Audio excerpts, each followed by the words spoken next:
Hi, my name is Janice Provost, and I'm the executive chef and owner of Parigi restaurant.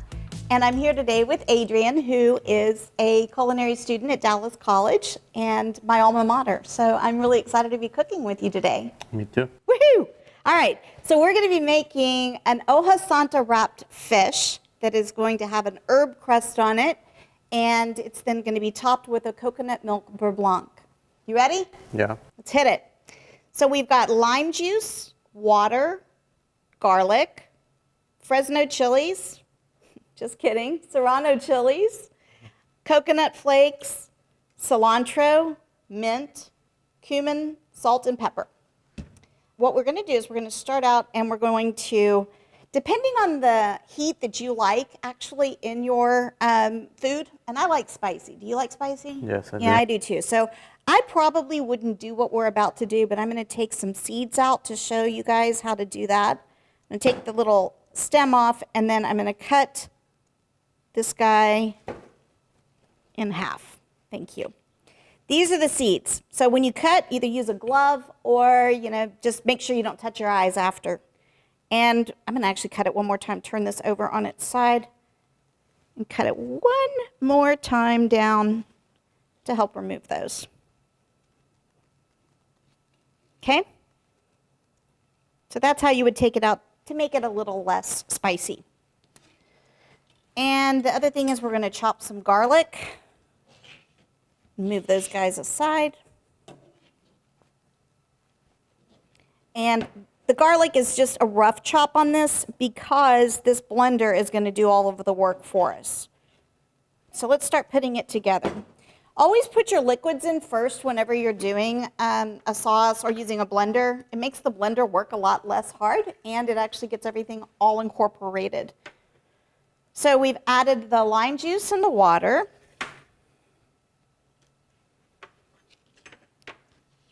The garlic. The serrano. Let's add the seeds. Let's get crazy. Let's make it hot. Okay, add those in there. And it says 2, so we're going to add 1 or 2, or maybe it says 2 or 3. We're going to add those in there as well. Rough chop on them, leaving the seeds in. Another great thing about this dish is actually you don't have to take all of the stems off of the cilantro. We get to use the whole thing. And I love cilantro. Do you? I do. Yeah, me too. Okay, so we're going to add that in. And then some mint. This is also mint from our garden. In the summertime, mint grows like crazy.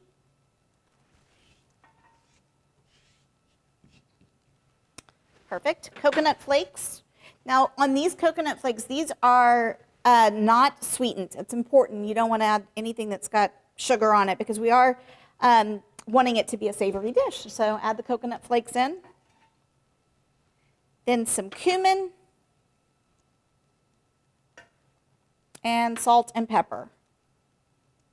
Not all that pepper. I got a little crazy when I was putting the pepper in there. Perfect. All right. Then we're going to process it on up.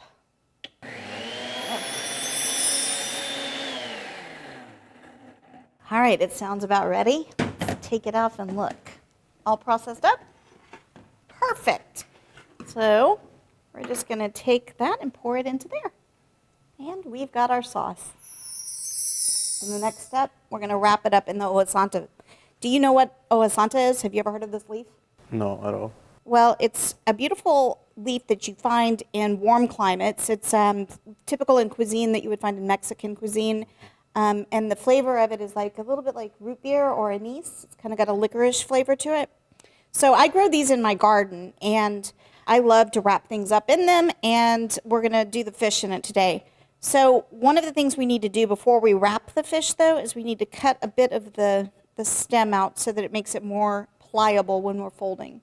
So I'm just going to take some scissors and cut a little heart shape, half round, like that. And what that will allow us to do is to actually fold around the fish and make it fit more compactly. I'm going to flip it over, and now you, my friend, are going to take the salt, the pepper, and the herb sauce and season the top of the fish with all of those goodies. We're using a salt that we can actually feel how much we're using by using that coarse salt and some pepper that we just freshly ground. And then probably about 1.5 tablespoons to 2 tablespoons just on the top of it, trying to keep a nice, neat little crust. Cool.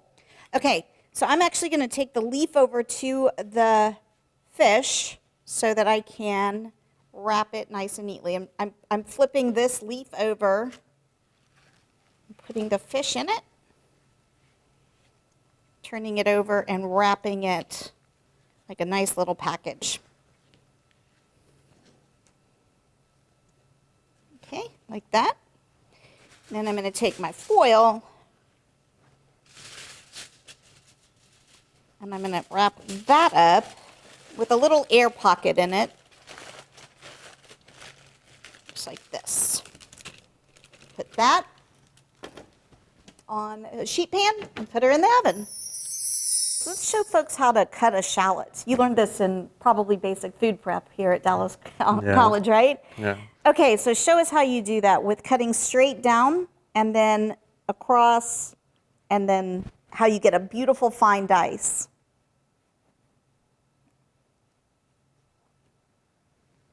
So you cut horizontally first, then straight down, and then you're going to come back and do a nice little mince.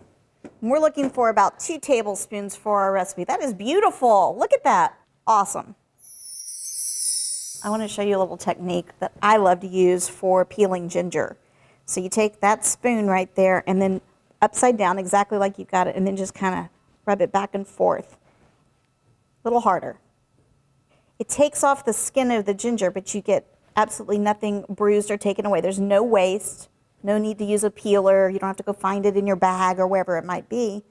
And it just cleans it off perfectly. Did you learn something new? Yeah, Woo-hoo! I did. Awesome. Okay. It is time to make the beurre blanc. While the fish is cooking, we're going to make the sauce. Okay? All right. So we're going to start with, in a saucepan, orange juice, the chopped shallot that you just made, the chopped ginger, and a little garlic. All right, give those a little stir. And we're going to let that cook for about 3 minutes or so that it gets a little bit of a reduction going before we add our next ingredients. Okay, now that it's reduced, we're going to add the rest of the ingredients except for the butter. The butter will be the last thing. So we're going to add the coconut milk. Go ahead and do that.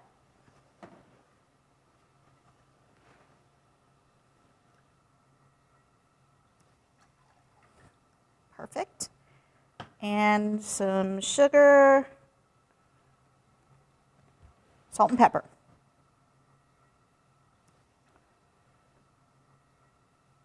Good. Yeah. And that's the amount you need.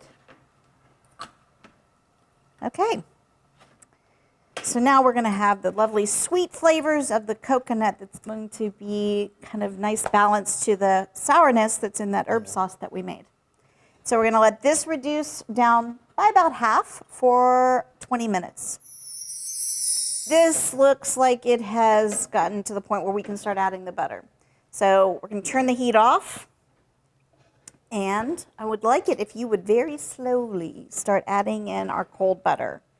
Now, the reason we want to do it on a slow amount of time is so that it doesn't break. If it does break, nobody panic. We can fix it. You just need to start with a little cream. Bring that down to a reduction and then start whisking this back in. And it's off the heat because too high of a heat is not the friend of the butter, right? Mm-hmm. Have you ever broken a sauce? Yeah, Have many you times. fixed it though? No. Okay, well, did you learn that part too today about reducing down cream? I am so excited. We're learning things. All right, add a little more. And the viscosity of the sauce will start to change. It'll get a nice little creaminess to it, and then we probably should taste it, don't you think? Yeah. For you, my friend. Cheers. It's good, huh? Good. Yeah, awesome. All right, let's take this thing to the plate. Okay, so our sauce is ready. Our fish is rested out of the oven, and it's time to unwrap it. Are you ready? Go. Let's go. Let's do it. Beautiful. So it's steamed, and the leaf is turned that beautiful kind of different color of green. And by the way, the leaf is edible. Now, if you were using a banana leaf, which we also said in the recipe that you could substitute in, probably don't want to eat the banana leaf. But this for sure is. This is nice and soft. And so we're going to lift her up and take her over to the plate, which we have on this beautiful vintage plate. And then we're going to add some sauce. We put rice and beans on this, but you could really do a saffron rice, or you could do couscous, all sorts of different things. Up to you, whatever your imagination allows. Perfect. All right, I got to get that off of there because can't stand that. All right, and then we're just going to garnish with some beautiful microgreens, some cilantro, and then this is mint, also from the garden. So we're using the same ingredients that we had inside on that crust that we did. And now we're just going to kind of play with them and put them around the plate and just make it look beautiful. Make it look beautiful, just like you. Well, did you learn something today? Yeah. Do you think this is something you would do at home? Yeah, I will, definitely. Cool. Well, I hope it's something that you'll do at home too. Happy summer, man. You too.